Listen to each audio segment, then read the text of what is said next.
À quelques jours de l'inauguration des décors de Noël, on aperçoit toutes les nuits dans les vitrines du boulevard Haussmann une mystérieuse silhouette.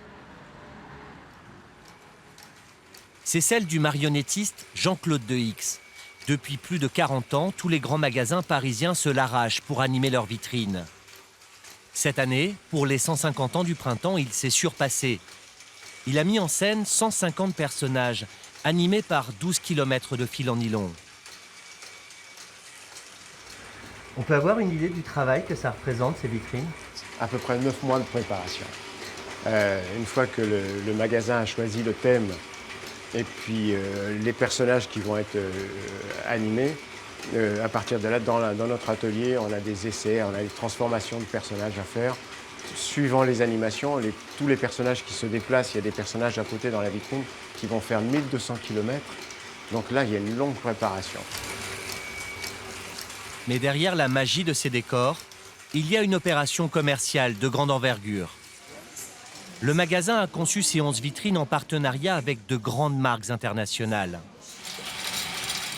Dans la vitrine principale, autour de la représentation du grand magasin, un défilé de marionnettes qui se donnent la main. Chacune d'entre elles incarne une marque.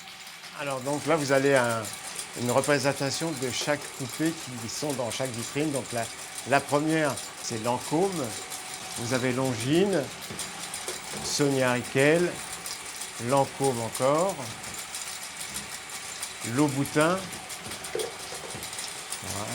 2 personnages de Burberry. Et pour finir la farandole, vous avez 2 personnages d'Évian. Toutes ces marques, ce sont des partenaires avec lesquels le magasin a conclu d'importants contrats commerciaux à l'année. Mais le tour de force du printemps, c'est d'avoir su les convaincre d'acheter cette présence en échange d'une publicité malgré tout très discrète. Là, on est sur la position hanche. Ouais.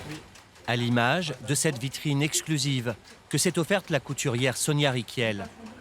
Difficile de l'identifier si l'on n'est pas déjà familier de son univers. Car sa marque ne figure pas en évidence dans le décor. Mais à en croire le directeur artistique, c'est bien suffisant.